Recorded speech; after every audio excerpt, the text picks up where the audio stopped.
Today on an all-new Dr. Phil, from nurse's aide to living in her car. I didn't put myself in this position. You quit your job, then you get evicted. I didn't get evicted. She thinks there's a conspiracy. Everybody was starting to act weird. The lady at the rent-a-car, people in my community. What's the common denominator? I'm not good at fractions. My blood is on your hands. That's when I was angry. Yeah, and you get angry a lot. Oh, stick around. That's nothing. You've just met him 15 seconds ago, and you're starting to fight with him. Today's going to be a changing day in your life. You've never had anybody working harder to bring you to the threshold of change than right now.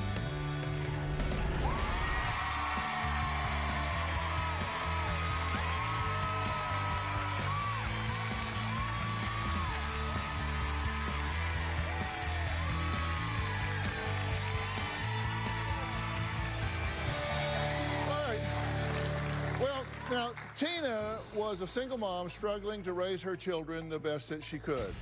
Everyone was so proud when she managed to get a job at a prestigious hospital on Long Island as a certified nursing assistant. But just last year, she just quit this job and has been living like this in her car. Now, her daughter Vanessa wrote to me very concerned because she claims Tina's on a downward spiral. She says she's driving recklessly. When the police stop her, she just yells at them. They give her a ticket, she throws it back at them through the window. Now, her son Elmer says Tina is rooted in the idea that other people are responsible for her sudden downfall. So my question is, what's really going on? You be the judge. Take a look. My mother has definitely spiraled out of control in the last year. She went to school to be a nurse assistant. She got a great job at a great hospital. And then suddenly she quit her job. She left her apartment. That's when everything started escalating. She's been living in her car for over a year now. It's gonna be a year now I'm sleeping in this car. You all know I have nowhere to live. My blood, you is on your hands and everybody else's around here. Growing up, she was a great mom. She took care of us. She provided for us. This is not the mom that I grew up with. She's hostile, she's aggressive, she doesn't care what other people think. This is all garbage. You understand that? The nerve of you. She's driving recklessly. The car could blow up. I don't give a She's fighting with the cops. She got into a fight with a man at a storage unit. She's extremely argumentative, extremely combative. No, wrong. Yeah, I can. Well, I'm doing it now. She lost a bunch of her friends, and she lost a lot of her family members. I think she's definitely suffering from psychological disorder. You have a mental illness. Okay, first of all, I don't, you stupid. She's extremely paranoid, she has delusions, she has conspiracies. Not only does she think people are following her, she thought there was cameras in her apartment. She thinks we're all just partaking in this game to ruin her life. What are you a part of? What are you? Yeah, you are. Yeah, you are. Yeah, you are, because I'm living in my car. Nobody's cooperating with me. She thinks somebody has control of her cell phone. She feels that our family is against her and we have some kind of conspiracy going on. I want everybody to tell me why they started acting crazy. Everybody. My mother is 60 and she's recently dating a 28-year-old. He had a girlfriend on the side with kids that he lives with, and she became severely obsessed. My mom accused her friend of 50 years of sleeping with her boyfriend with no evidence. My mother has burned bridges. She gives me more anxiety. I have panic attacks when I talk to her sometimes. I'm just afraid that my mom is gone, and it's just going to be me taking care of my mom's body, the shell, as opposed to the person inside. I'm totally worried about my mother because I can't help her. Okay. You guys are concerned that what's going on with her. Do you think this is drugs and alcohol? Do you think it's mental illness? Do you think she's had a head injury? What do you think's going on? You have to have a theory. I think she has mental illness. The things that she's doing doesn't make any kind of sense, so she's got to be mental illness. She doesn't do drugs. She doesn't really drink except for like on occasion or a special. So I'm not sure why, like what is triggering her to snap like she does. I don't know why she's lashing out. I don't. Okay, but can we, I'm trying to get a baseline here. So, Elmer, this is incongruent with the way she's been most of her life, correct? Correct, yeah. She's always been eccentric and a big personality. And the weird thing is this manifested at the height of her independence. So she finally did the big change at 59, 58. You know, she's 6 years old. She's a CNA. She's got a great job. She's proud. She's happy. And then, Okay, was there any trigger that you can think of? I think this young guy that she's dating made her think that she's 20 again. All of a sudden, she lost a lot of weight. What men do is they play with women's heads, and she's 60 and the guy's 28, Right. you know? Why was he wanting to date someone, go with someone twice his age? That's what I want to know. I mean, I think there's an appeal. The fact that she's a mom and she has that, these problems aside, she has that endearing motherly knowledge and wisdom for a young guy. It could be enticing that, you know, she's comforting and there's that wisdom and life advice. And then on the flip side, he's got the youth. She's homeless. What the hell is he doing for her? Right, right. Are you But kidding this me? is not the mother you grew up with. No. Because when we see the before and after, I mean, she looks like a very competent, you know, happy woman, at least in that picture. She looks like she's in her element. She that looks was like her- she's her in her most- job and she's doing well.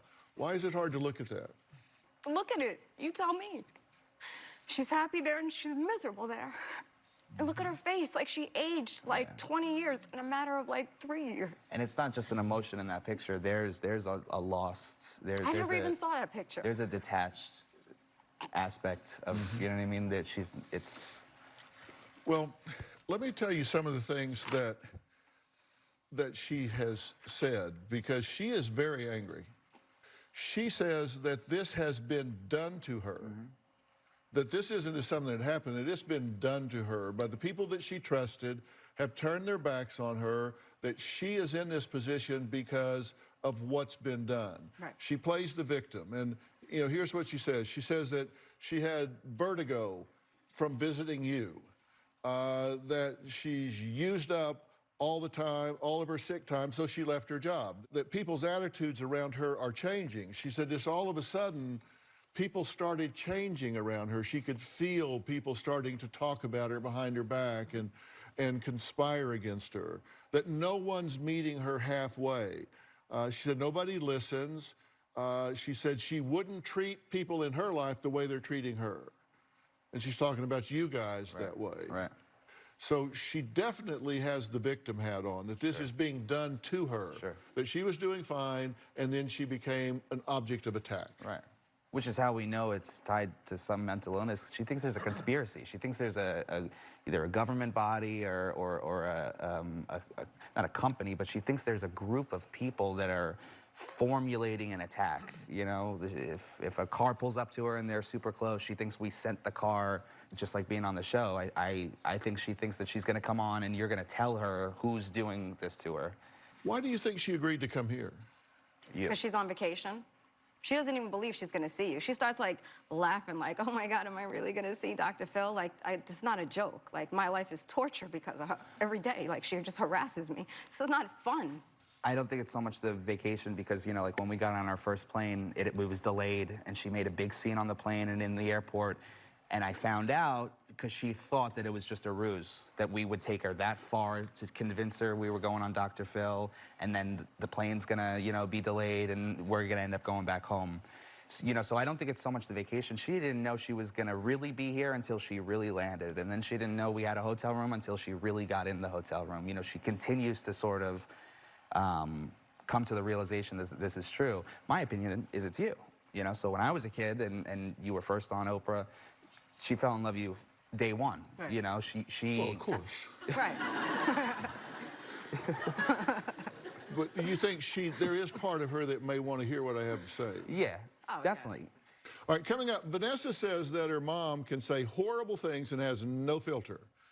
So how is she going to talk to me when she comes out here? Well, we're going to find out because she's going to join us right after the break.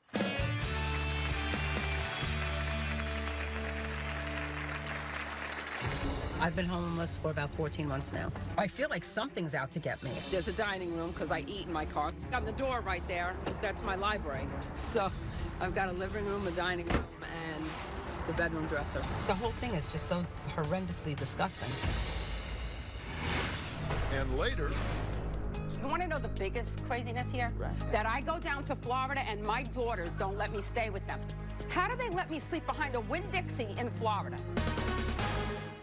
I a minute. Yep, I got it. Right there. Give that number. I did it. My mom's been in psychiatric facilities at least 3 different times for anywhere from 10 to 14 days. They held her down. They forced medication into her body through injection. I don't believe she's taking any medication once she leaves the psych ward. I'm not taking any medication. Go yourself. I'm not going to the hospital. You understand that? She does not believe she's mentally ill at all. She's completely naive to the fact that she does have a mental health issue. I believe my mother's a menace to society. Well, Elmer and Vanessa say their mother, Tina, has been going downhill since she started living in her car over a year ago. And they say something drastic needs to happen to change her paranoia and aggressive behavior. Now, Tina says none of her kids are in her corner since she lost her housing and had to live in her car. Take a look. My life has been turned upside down. Like 1 minute, I'm a nurse aide at the hospital, and the next minute, I'm in my car. I've been homeless for about 14 months now. I feel like something's out to get me. I don't know. I feel like everybody's weird. I know everybody's weird. People are lying to me without a doubt. I feel like people are following me. I feel like people know things I do. Well, living in my car, you drive a lot. You have to drive to brush your teeth. You have to drive to go to use the bathroom. This is the trunk, and this is where I would keep my clothes and my toiletries. So how I would sleep is I'd always put the seat back. The steering wheel I'd put up as much as I could. In winter months is what you got to worry about. I have 4 blankets on me. I have slippers that I wear. This is like my bedroom dresser, and there's a dining room because I eat in my car, so that's the dining room. And the door right there, that's my library. I've been reading a lot. So I've got a living room, a dining room, and the bedroom dresser. The only thing that I don't have, my bathroom. And I even contemplated getting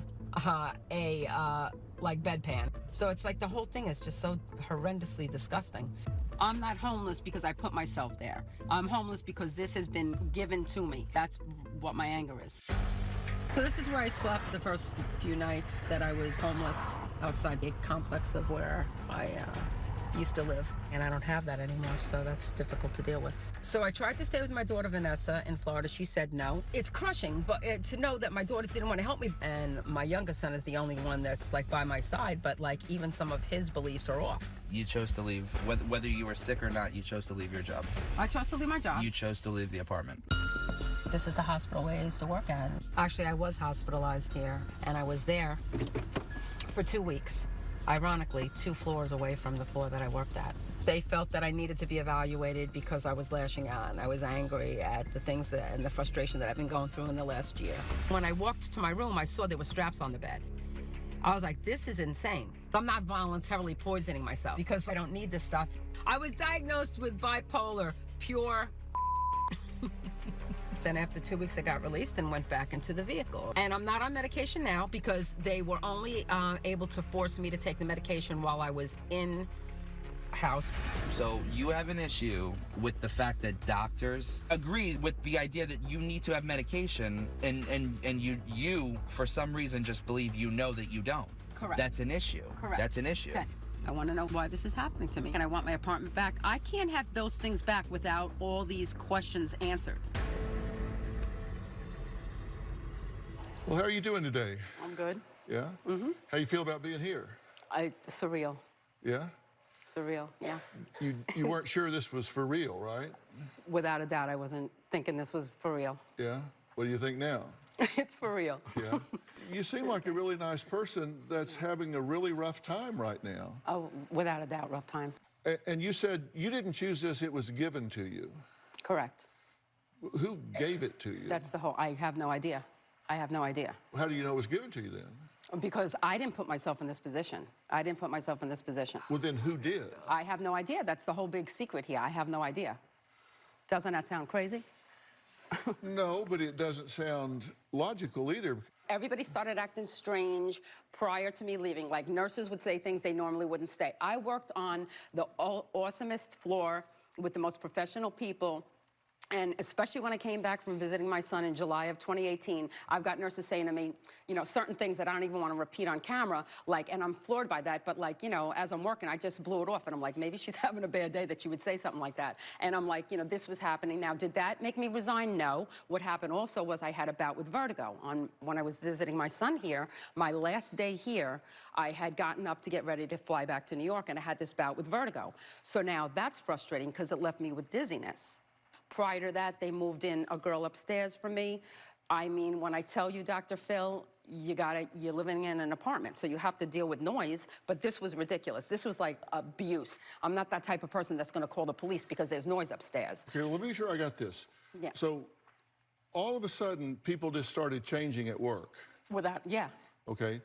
And then all of a sudden, people started changing at the apartment, getting really obnoxiously loud. Yeah. And noisy. Right. And then they started acting funny. They started acting funny. Everybody started, everybody in my world, everybody, the lady at the rent-a-car, people in my community, just everybody was starting to act weird. And I know this sounds crazy, but I'm just keeping it real. Let's say that I come over here and talk to her and things are really weird. Yeah. Okay? So I come over here and I go to the store and talk to people here and things are really weird. Yeah. Okay, and so I come over here and I go to church, and these sons of bitches are really weird. Okay? So then I come over here and I go to my job, and these people are really weird. Yeah, it's not looking Okay, good. now I've gone to 1, 2, 3, 4 places, and there's weirdness everywhere I go. What's the common denominator? I'm not good at fractions. Well, really what is the one thing that is present in all 4 situations? You. Yeah. Oh, yeah. Yeah. Yeah, you're the one that's there for all 4 situations that got weird. Correct. So is it possible that you're bringing weird with you? Well, it's possible, but in my case, it's highly unlikely because it's not. Would you have to consider that? Of course, I consider it. I'm going to consider it. I'm going to meet you halfway and consider it, but I'm telling you now, the way things went in my life, I did not do this. I did not do this. I'm sorry. We're going to take a break. Coming up, Tina's behavior includes reckless driving, and she doesn't get along with the law really well. I do. We'll talk about that next. Oh, my God.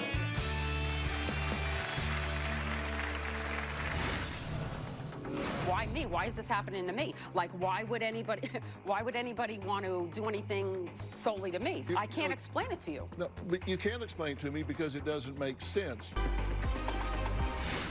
And later, They may know better than you. You have this idea that you know all, and it's a fact. What are you talking about? I don't walk around like I know all. I know me.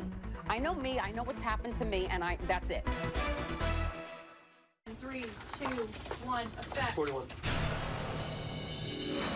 I've washed my hands of my mother because she doesn't respect me. She doesn't have anything decent to talk about. She's nosy. I have blocked my mother on social media. I've blocked her in my cell phone as well. My mother is a stranger on the street to me. Vanessa's never been one to go out of her way to rise above her own feelings or emotions.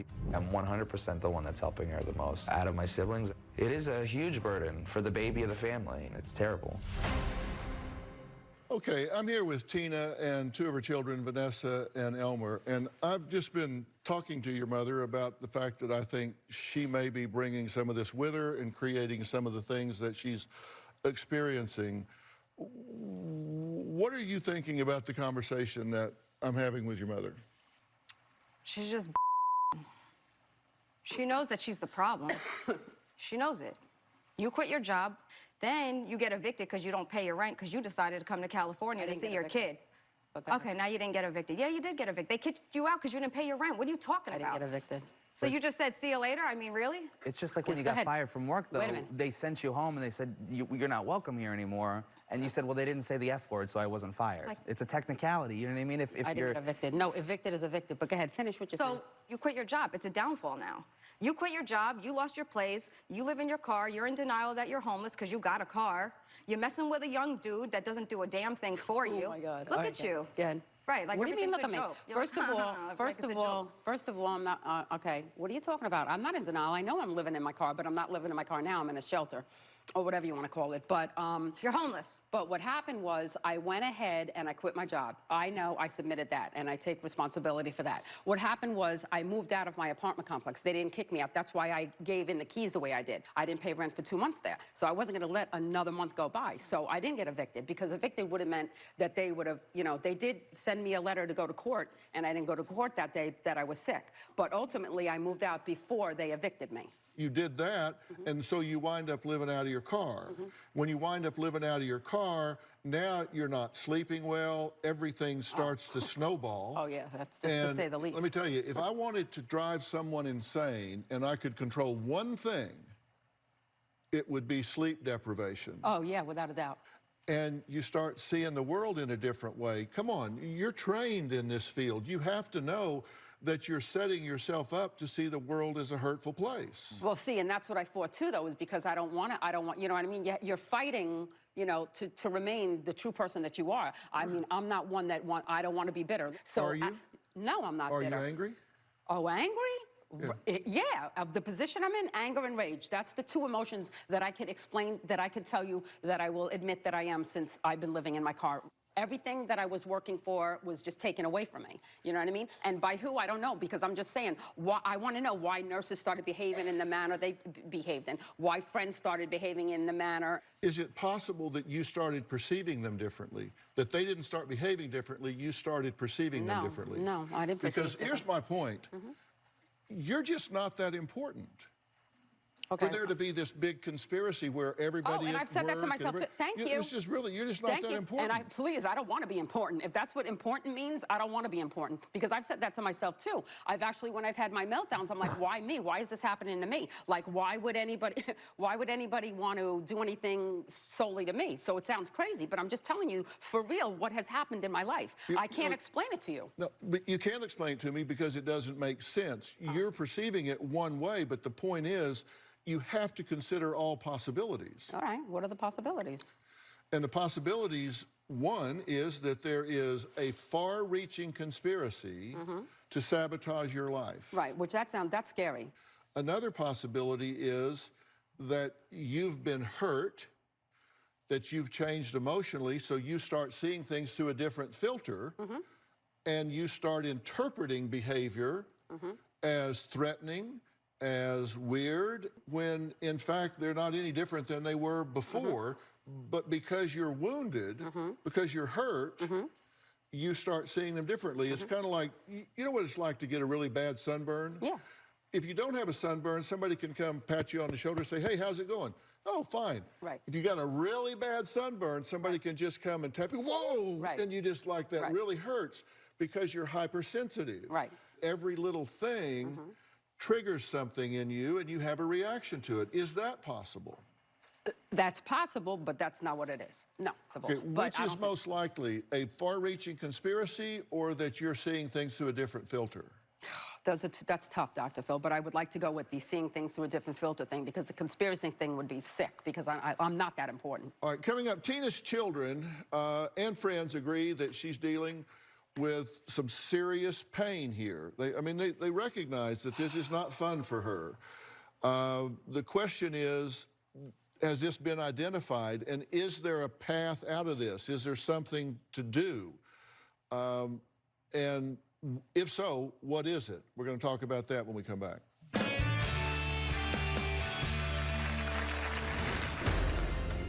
I've talked to you 2 times in the last year, and it's been horrendous. You're my child, but that doesn't mean put down the hands.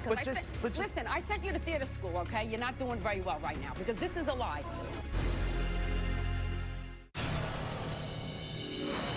My mother has been aggressive towards the police. She does have 5 to 7 tickets outstanding. They're probably worth $250 a piece. Her license is about to be revoked.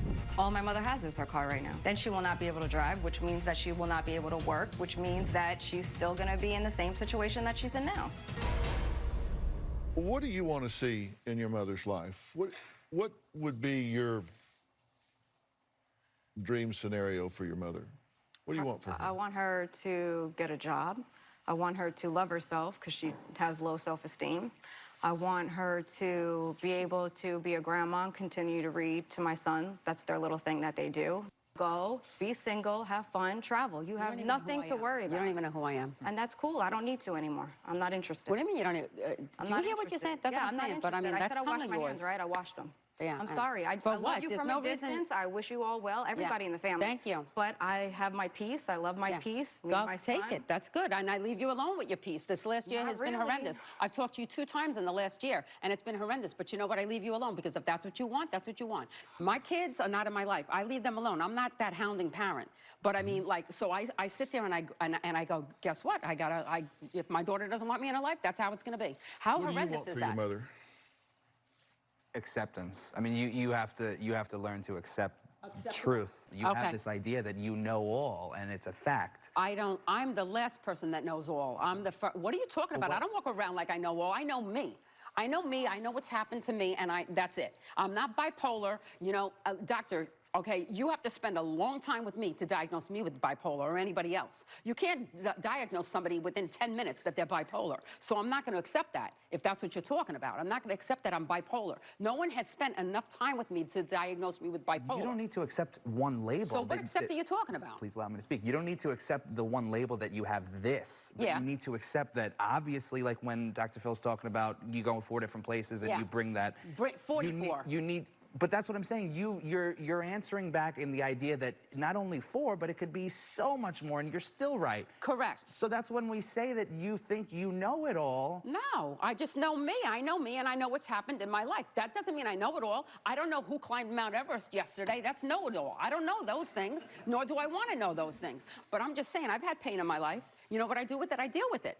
I'm not going to let that change the lens and look out at the world differently. I'm blessed to have 2 arms, 2 legs, 2 eyes, 4 beautiful children, 3 grandchildren. There's so many things I'm blessed with in life. I'm living in my car. There's people living on the street. Thank God I have a car to live in. But where is you this understand? See how I look at it? I look at it positively. Where is this attitude day to day? What do you mean on the show? Where are you day to day? You're not sitting next to me in the front seat day to day. You're not sleeping next to me in 4-degree weather day to day. So what do you mean? You're my child, but that doesn't mean put down the hands. Listen, I sent you to theater school, okay? You're not doing very well right now because this is a lie. I'm telling you right now, this is a lie. You want to know the biggest craziness here? Right, yeah. That I go down to Florida and my daughters don't let me stay with them. To have my children, and I'm not one that wants my children to take care of me, but I'm saying, though, if it's between sleeping in my daughter's sofa in her apartment or in my car, I'd like to sleep on her sofa. What I'm saying is, how do they let me sleep behind a Winn-Dixie in Florida? That's the biggest question right there. Well, there might be a reason for that. And let's take a listen to some of your interaction patterns. All right, I hate these tapes. It's gonna be a year now I'm sleeping in this car. You all know I have nowhere to live. My blood, is on your hands and everybody else's. Oh, when was that taped? But all right. Yeah, because it's true. That's when I was angry. Yeah, and you get angry a lot. In the last year, let's just say. Yeah, okay. Or 14 months, yeah. And let me tell you, the things that we bleeped there were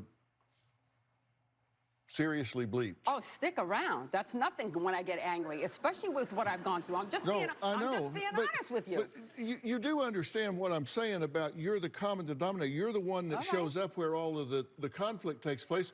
You get a speeding ticket and throw it at the cop out the window? No, I didn't throw it out the... What are you talking about? I got the tickets. How did I throw it out the window? I didn't throw the ticket out the window. That's what I'm saying. You see, how do you compete with a liar or lies? Because I didn't throw the ticket out the window. I got all the tickets organized nicely in my folder. Are they not crumpled? They have the folder. Okay. The tickets are crumpled. Okay, well, guess what? The one was crumbled, and then I almost ironed it out. But when did I ever throw? I never, ever threw it out. You see how you start to backtrack? Oh, I've got it all perfect, and it's all filed nicely. It is perfect, and it is filed nicely. And then now it's crumpled because you threw it at the You top. can have a crumpled paper filed nicely. Okay. You've got over $1,000 in tickets, right? Want to be exact? 1,040. You're supposed to go to court this week. I don't plan. I was supposed to go Monday. Yeah, well, let me tell you. If it's going to court on Monday or seeing Dr. Phil, Dr. Phil. They pull you over with $1,000 in tickets outstanding, you're going in. You will have a place to stay then. No, I'm not going in. I'm going back. When I go back, I'm going to go put myself on the calendar. See, I even know the terminology now. I'm going to go put myself back on the calendar if I have to, or I'm just going to walk in and go to the clerk's office and pay it. I got the money. Oh. paid my storage, paid my shelter expense, and paid my credit card. 4 bills paid on a $12 an hour job. Coming up, Tina's lifelong friend says she believes her apartment is bugged. We're going to hear from him next.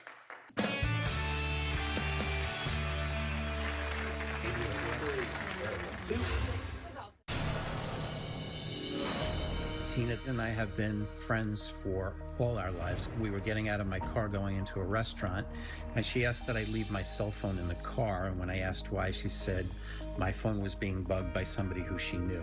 After lunch had ended and I dropped her off back at home, she let me know that the folks upstairs in her apartment had her apartment bugged with audio and video equipment.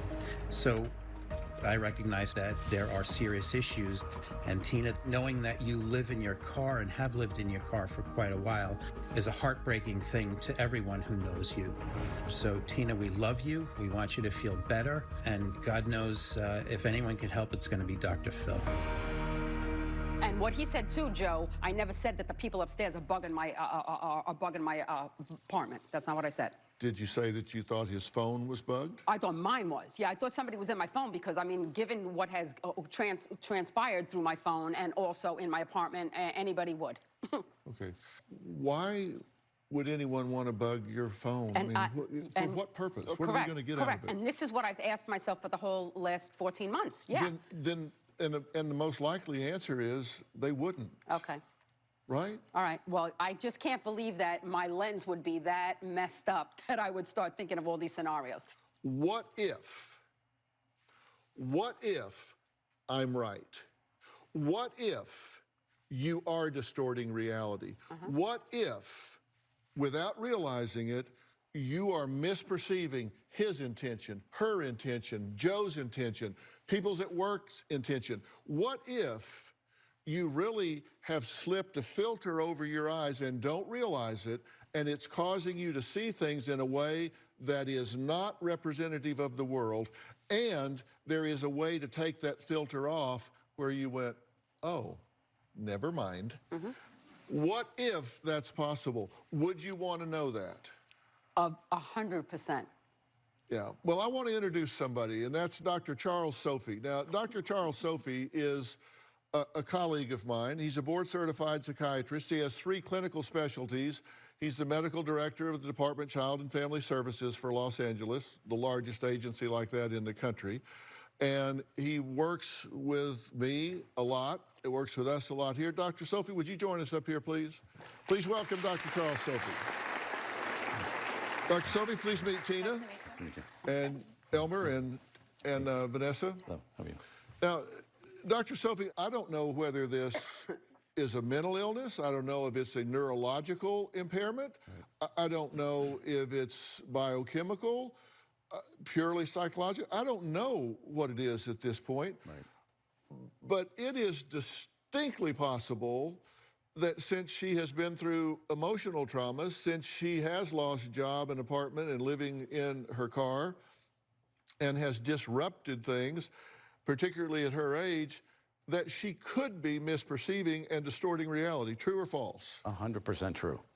100% true, because stress is what drives the chemicals in your brain. Okay. And then when you're under a lot of stress, your chemicals are going to shift, not be where they need to be, and you're going to misperceive, and your lens is now changed.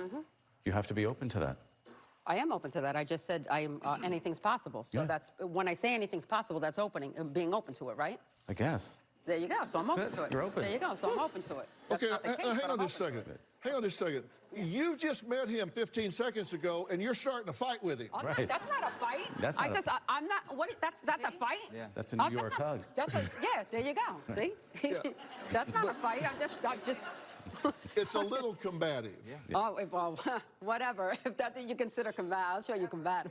Elmer and Vanessa worry that their mother has been putting on an act for me today. I think there's a lot more going on with Tina than that, and I'm going to tell her what she needs to do to turn her life around when we come back.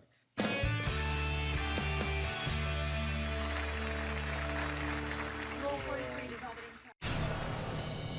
in I sure hope Dr. Phil can get through to my mom. She's always loved him, trusted him, and idolized him. My biggest fear is that she is going to push past the point where she hurts herself, she accidentally hurt someone else, I really hope Dr. Phil can get through to her.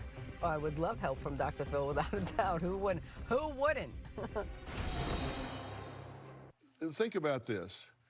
If I was home in bed in the middle of the night, the phone rang and I picked it up and somebody said, "Can you help me? I'm lost. I'm trying to get to 3rd and Elm Street. Can you give me directions?" What do you think the first question I would ask him would be? Where are you? Exactly. Where are you?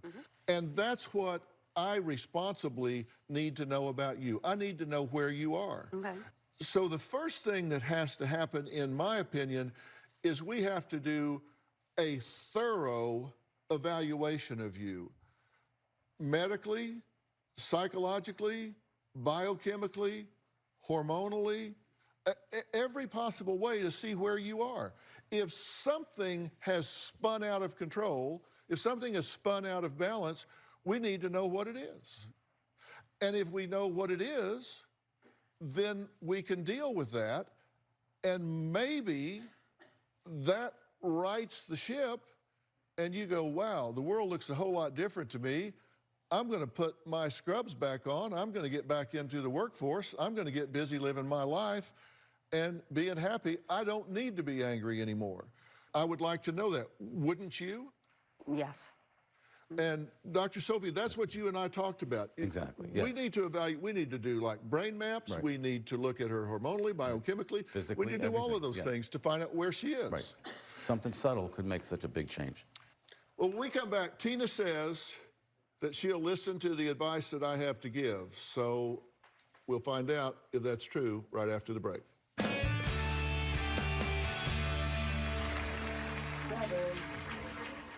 What I'm going to ask you to do is submit yourself to a thorough, multi-dimensional evaluation to see if there are things that are change-worthy with you. And Dr. Charles Sophie has agreed to do that and to direct that. Okay. And you're here. Yep. It's warmer here. And we will keep you here. We'll put you in a hotel. You're in one now. We'll keep you there. You can see Dr. Sophie. We'll do the evaluations. And based on what we find out, then you can sit down and say, okay, this is this way or that way. And we can take that and make a plan to get you back into the life that you want. Are you willing to do that? Yes, I am. Deal? All right. Fair enough? Fair enough? Okay. All right, I know when to stop talking. That's now. I want to thank all of my guests today. A special thanks to Dr. Charles Sophie. Thank you for being here. Absolutely. Thank you. For more information about today's show, log on to drphil.com. On a lighter note, I recently threw back to a time as a big wave surfer in Galveston, Texas. Somebody dug this up and put it on my Instagram. I had just come in on a big wave. Well, actually, it was about 12 inches.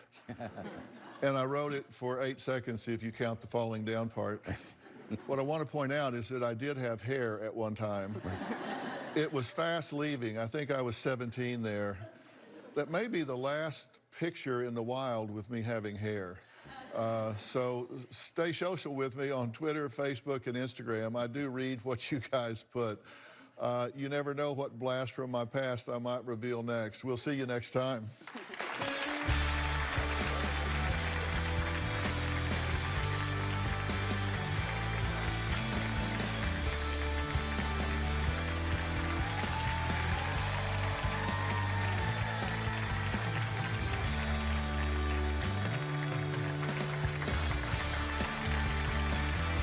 Bounce, bounce, all the girlies bounce. Take 'em to my house, turn the party out. Bounce, bounce, bounce, all the girlies bounce. Take 'em to my house, turn the party out. You warned me 1,000 times, memories can kill ya, but I didn't hear ya.